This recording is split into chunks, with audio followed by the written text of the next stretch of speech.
in HD music with your news, weather, and traffic. This is Rizzo TV.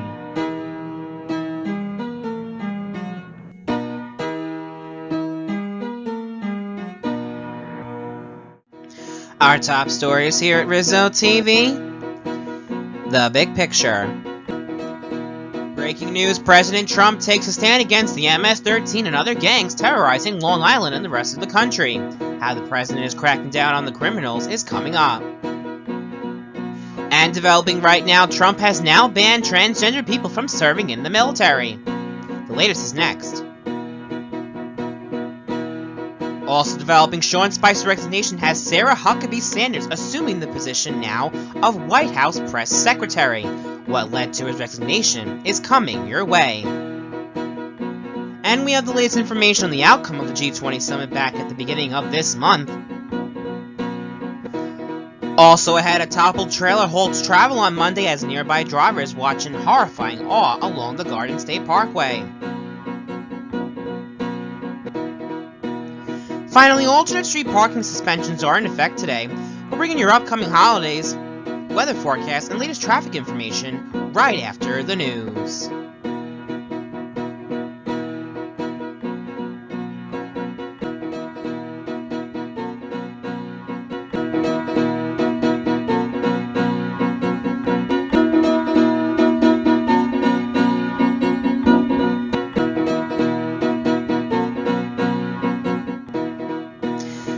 That's all coming up today on Rizzo TV HD News.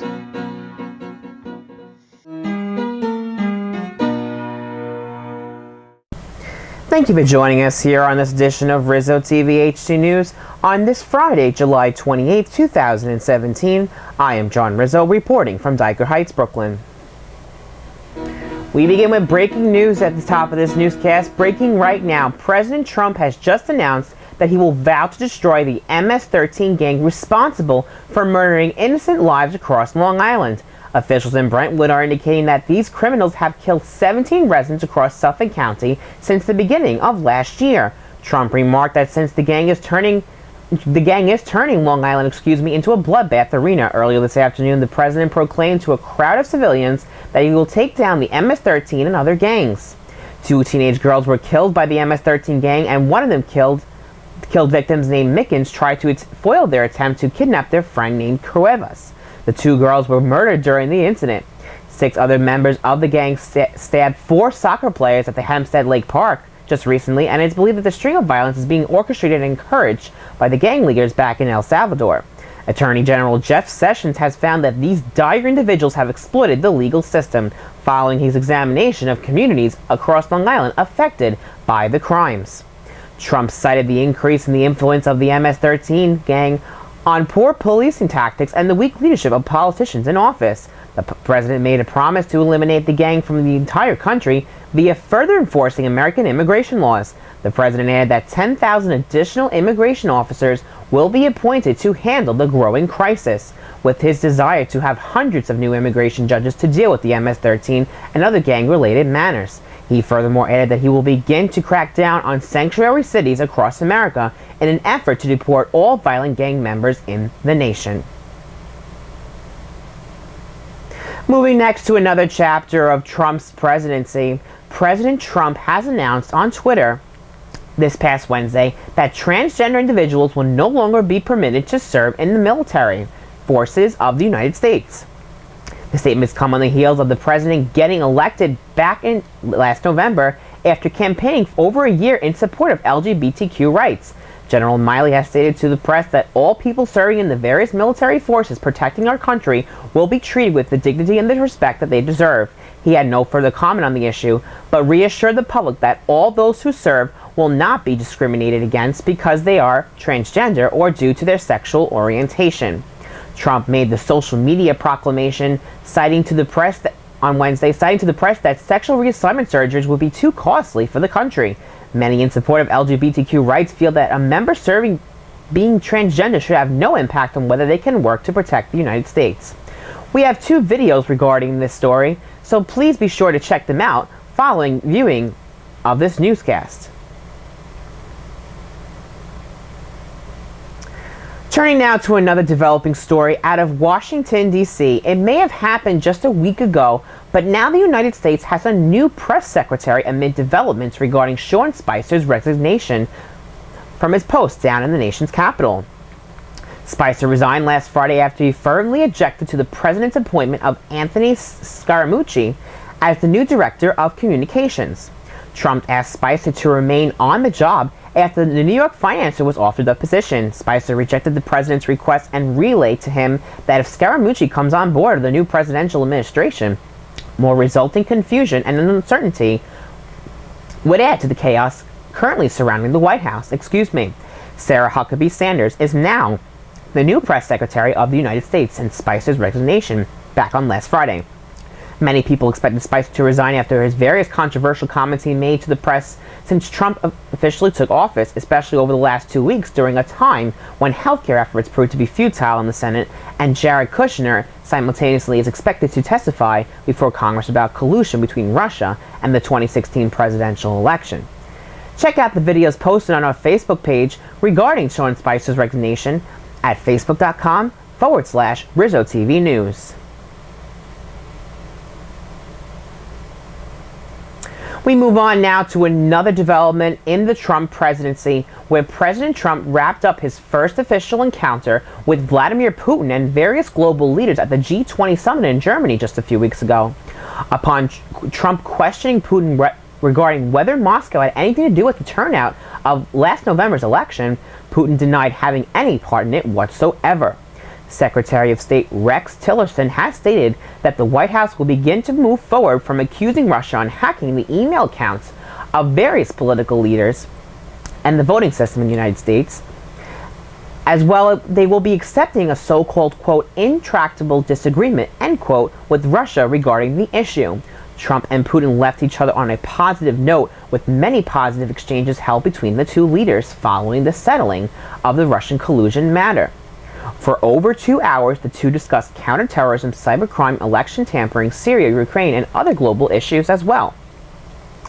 Russia and the U.S. additionally announced a ceasefire regarding the intervening 2-year conflict in southern Syria. Trump and Putin additionally joked around with journalists about how they feel that they are portrayed in a negative light across various news outlets. Furthermore, German Chancellor Merkel and British Prime Minister May got the ball rolling in terms of extending trade arms with the Western world. You can watch President Trump's remarks on our Facebook page following your viewership of this newscast.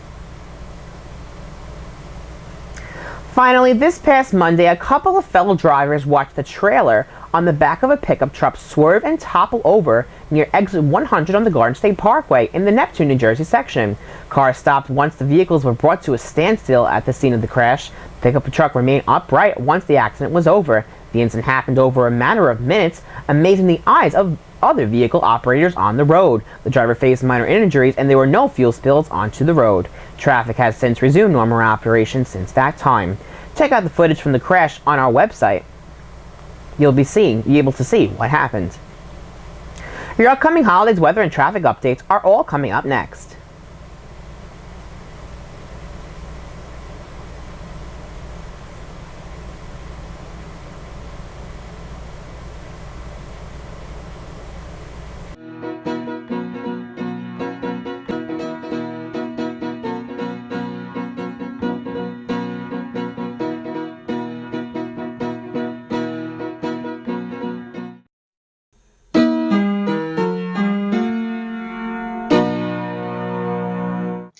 Your forecast for tonight calls for humid and showery conditions, if that's even a word. Humid and showers are in your forecast for tonight. Humidity was really creeping up today. Low tonight of 72 degrees. Pretty humid outside. So again, humid and showers tonight. A low tonight of 72 degrees. And taking a look at your current dew point levels across the tri-state area, we are currently sitting between 66 and 70 degrees for our dew point level, and that is considered to be pretty uncomfortable. At least a category below from what we saw in the heat wave just about 10 days ago or so. But we're still considered to be pretty humid right now because the dew point is flirting with the 70-degree dew point mark. We're between 69 and 70 degrees on the dew point scale right now, and we're going to be remaining uncomfortable for the next 24 to 48 hours, at least until the end of the day tomorrow. Tomorrow's forecast is next. Stay tuned. And tomorrow we're looking at a real major weather maker and pretty much of a soaker and windy soaker at that for your day tomorrow.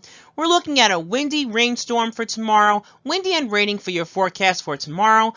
Tomorrow really not getting much up there. It's still going to be rather humid because we're still going to have this storm still in the area throughout the day tomorrow. So your forecast for tomorrow calls for a windy and rainy storm tomorrow.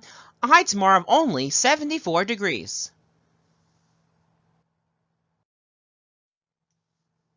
Tomorrow night looks like it's going to be slightly humid, but we're going to be starting to clear out in preparation for some pleasant weather for your day on Sunday, actually.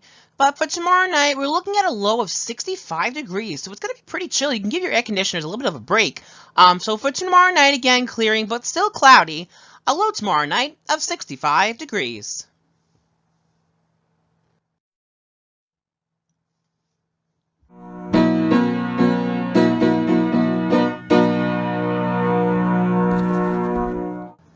Taking a look at your 5-day forecast. So as I mentioned, tomorrow is looking up to be actually rainy and windy. We're going to be having this really rainy and nasty windy mess tomorrow. Only getting up on the thermometer to 74 degrees. So it's going to be quite humid and windy because we're going to be having this major windy rainmaker and soaker for your date, for your first installment, really officially, of the weekend on Saturday, a high of 74, and tomorrow night we're looking at a low of 65, clearing out Saturday night. For your day on Sunday, it looks like pretty much the most pleasant day of the week because we're only going to be getting up to 81 degrees. It's going to be really low humidity on Sunday and a low of 63 degrees. So really not too much of a need of an air conditioning on Sunday, and you can actually enjoy a lot of your outdoor plans on Sunday. Monday is also going to be a nice day. However, we're going to be creeping up just a few more degrees. A high on Monday of 84 degrees. Just a tad humid because we are expecting to see some humid conditions really starting to break out by Wednesday. Tuesday, really going to start be feeling that uncomfortable dew point level on Tuesday. So basically, we have Monday 84, 62, warming up again, tad humid. Tuesday was really when you start feeling that humidity again. Sunny and humid, a high on Tuesday of 85, low of 67. And on Wednesday, hot and humid, partly cloudy skies, high of 91 and a low of 72. So again, Saturday, we're going to be looking at a major weather maker on Saturday. Rather cool, but still humid and rainy and windy. Really not a day for outdoor plans on Saturday, a high of 74 and a low of 65, clearing out Saturday night. Sunday, we're looking at really a pleasant day, very low humidity on Sunday, probably the best day of the weekend, and actually of the week. Although Monday and Tuesday looks rather nice. However, Sunday will be the most coolest and most sunny day. In terms of your sunshine days, will be the most coolest. So for your day on Sunday, sunny, a high of 81, a low of 63, the lowest humidity of the entire week on Sunday. Monday, we're going to be really starting to warm up again. We're going to be getting into the lower to mid 80s, 84 degrees and a low of 62 on Monday. And just a tad humid, but it's still tolerable. So Sunday and Monday look like really pretty great days. Tuesday is really going to start be feeling the humidity. The dew point level will be starting to feel into that uncomfortable level. So sunny and humid on Tuesday. I'm going to be getting up to the mid to upper 80s. Possibly between 85 and 88 across the tri-state area. A high of 85, a low of 67 on Tuesday. Wednesday, look at that. Back to the 90s. Yet again, partly cloudy, hot and humid on Wednesday. A high of 91 and a low of 72.